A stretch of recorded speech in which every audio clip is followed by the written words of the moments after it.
Hello guys! Today, pag-uusapan natin ang mga mata sa bahay ni Amo. Ang mga camera, CCTV sa bahay ni Amo. Mayroon din ba yung mga amo nyo, yung mga baguhan dyan, na bagong dating? Ako mayroon, 2 sa sala, harapan yan. Bakit nga ba may CCTV ang mga bahay ng mga employer dito? Keep on watching guys, pag-uusapan natin yan today. Alam nyo guys, dito sa Hong Kong, very high-tech na dito sa Hong Kong guys. Ang mga buhay nila dito umiikot na sa internet, sa online, lahat. Pati ang mga gamit nila. So malamang na yung bahay nila is hindi na kailangan ng security guard, hindi na kailangan ng magbabantay. Kasi uso dito yung CCTV cameras, yung mga mata na kahit wala sila sa bahay nila, alam nila ang nangyayari sa bahay nila. Lalong-lalo na sa mga employer na kumukuha ng mga helper. Yan yung kanilang mata sa bahay nila kasi nasa trabaho sila. Ako, nung dumating ako sa bahay ng amo ko, yung ngayon, sinabi na talaga nung pagdating ko mismo na mayroon silang CCTV sa sala. Sa sala lang naman daw, sabi. Meron. Sabi niya, sa sala lang 2. Yun nga harapan. Yung isa nakaharap dun sa sala, yung isa nakaharap dun sa pinto. Papasok ka sa bahay nila. Yun, 2. So, wala kang kawala. Lahat ng galaw mo, pupunta kang kusina, dadaan ka sa sala, makikita ka, pupunta kang banyo, dadaan ka din sa sala, pupunta kang CR, kwarto mo. So, alam talaga nila kung saan nila ilalagay yung cameras. Tapos guys, nakakonect yan sa cellphone nila ng amo natin. Nakikita nila lahat ng nangyayari 24 hours. Tulad sa amo ko, nagtatrabaho yan siya.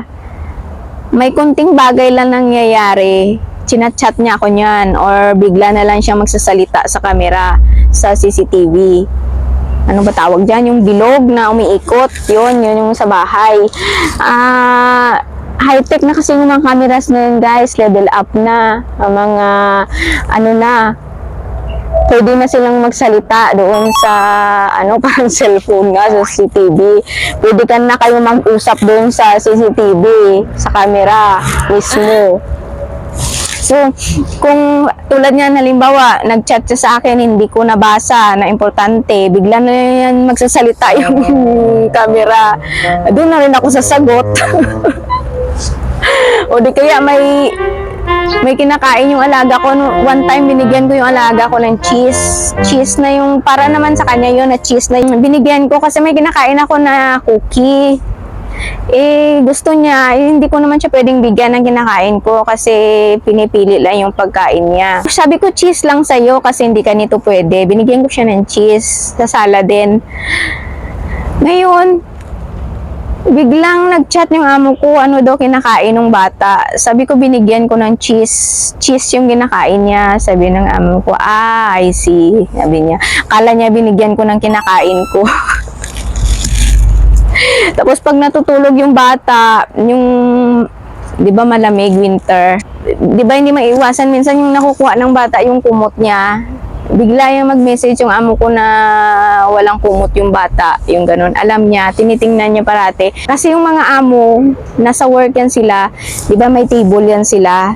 Yung isang cellphone nila or sa computer, naka-on yan yung monitor nila ng CCTV sa bahay. So, parang TV lang din. Para ka lang nagsushooting na andyan lang yung phone nila or yung laptop or TV man or computer man sa table nila. Naka-on yan. Wala yung stop, naka-on yan sa harap nila. Nag-work yan sila pero yung mata nila tumitingin din sa iyo doon sa bahay mo. Yun dito guys. So sa mga bago pa lang na pupunta dito na wala pang idea, huwag kayong makampante na may 'di ba may CCTV. Naririnig kayo guys kahit na magsalita lang na kayo ng ng mahina, naririnig as in kasi one time noon nahulog yung alaga ko sa sa iFam niya. Umakyat siya, iniwan ko lang siya sandali. Sinend sa akin ng amo ko yung pagkahulog ng alaga ko sa iFam niya. As in guys, ang sakit sa tenga yung yung sounds ng TV, yung volume ng TV. Tapos yung time na yun, kinuha ko yung alaga ko na nahulog. May sinabi ako sa alaga ko, narinig pa na mahina yung boses. So, huwag kayong kampante.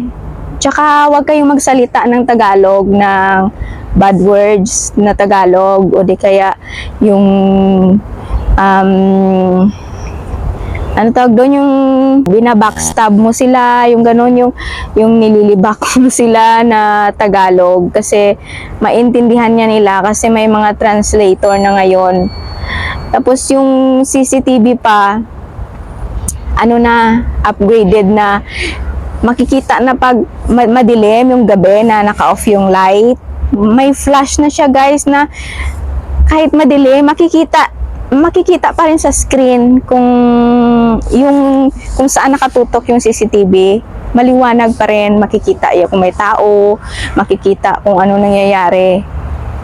Ganon ka high-tech. Tapos yun nga, sabi ko nagsasalita na rin. Pwede ka na rin magsalita doon, yung amo mo, pwede kang kausapin doon sa CCTV. Tapos umiikot yun. Halimbawa dyan lang nakatutok, magulat ka na lang maya, doon na yan. O di kaya nakikita ko yan minsan na umiikot. Left pa right, right pa left. Tapos steady na yan siya sa gitna. Ayun yung CCTV sa bahay. Kaya ganon ka sigurista yung mga amo dito. Kahit iwan man nila tayo, may nakabantay sa atin. Kahit sabihin pa yan nila na, yung CCTV na yan para sa anak namin.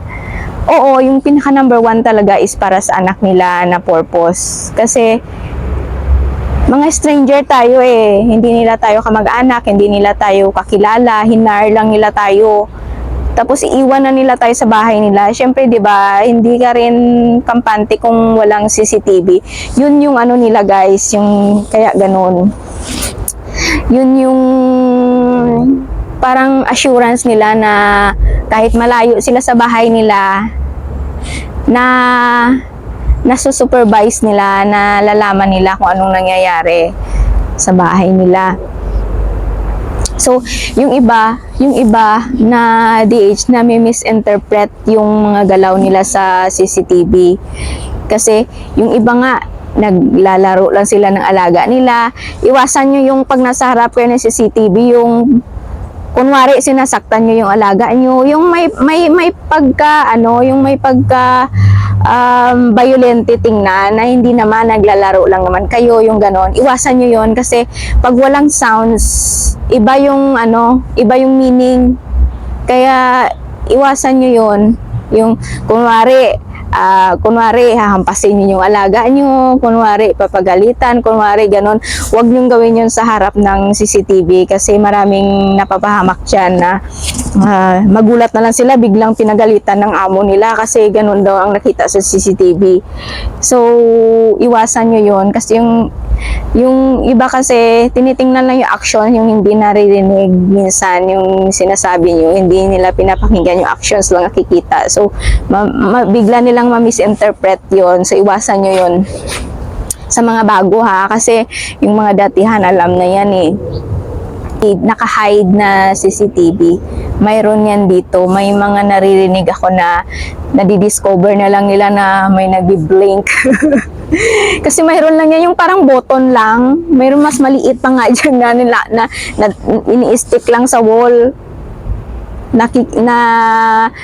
nakat-hide lang siya, na CCTV pala. So may mga amo din na may pagkabaliw minsan na mag-hire na naman ng DH yung may CCTV na nga, hindi pa makontento, may naka-hide pa. So kailangan aware kayo din yan. May mga apps na yata na malalaman nyo kung may ganon, may mga naka-hide na CCTV. Basta mag-ingat lang kayo, wag lang kayong masyadong kampante na kung saan man kayong parte ng bahay. Actually, okay lang naman yan, yung mga CCTV na yan. Wala naman tayong ginagawang masama. Tatak CCTV talagang Hong Kong. Karamihan sa mga bahay dito may CCTV. Kaya yung iba nga kahit walang helper may CCTV para nakikita nila yung bahay nila. Pero alam ko pag may helper may CCTV talaga yan. Doble-doble pa nga akin nga, tingnan mo dalawa. Pero yung yung amo ko na yung inalisan ko bago dito, isa. Nung unang amo ko pa, isa. Malaki na yung alaga ko noon na may isang CCTV pa ako noon, nung unang amo ko. Pagdating ko 7 na yung alaga ko hanggang nag-13 siya na umalis ako, maandyan pa rin yung CCTV sa bahay nila. Pero ang advantage lang kasi guys pag may CCTV, kasi pag may nangyaring masama, makikita nila kung anong nangyari talaga. Kung may kasalanan ka ba o wala. Paano kung biglang may nangyari sa anak nila at wala ka namang ginawang masama? Tapos pagbintangan ka, so walang lusot doon sa CCTV na patunay na wala kang ginawang masama. So, yun lang yung advantage nun. Tapos, alam nila ang mga nangyayari. Siyempre, kampante tayo kung wala tayong ginagawang masama, di ba? So, sabihin mo na lang, i-check na lang yung CCTV pag may mga sinabi sila sa'yo na hindi tama, hindi mo ginawa. Yun na yung patunayan sa CCTV. Lalo na yung may mga bata, importante talaga yan na may CCTV. Mas gusto kong may CCTV guys, lalo na pag may bata. Basta guys, ang ma-advise ko sa mga baguhan, huwag kayong matakot pag nakakita kayo ng CCTV pagdating nyo sa bahay ng amo nyo. Basta gawin nyo lang yung best nyo, gawin nyo lang yung trabaho nyo, asikasuhin nyo lang yung mga alaga nyo, itrato nyo lang sila ng mabuti. Walang mayyayaring masama sa inyo doon. Mata lang naman yan nila basihan lang nila yan ng mga nangyayari araw-araw. So, huwag kayong mag-alala. Ako nga, nung start pa lang nandito na ako, may CCTV na sa 3 amo ko talaga yan So, wala naman nangyaring masama. Wala naman silang ginawa sa akin. Kaya, huwag kayong mag-alala. For security lang yan ng mga amo, yung CCTV. So, pag wala naman tayong ginagawang masama, wala na tayong dapat na katakutan. Binabantayan din kasi nila yung bata, guys, minsan, pag hindi natin nakikita yung bata.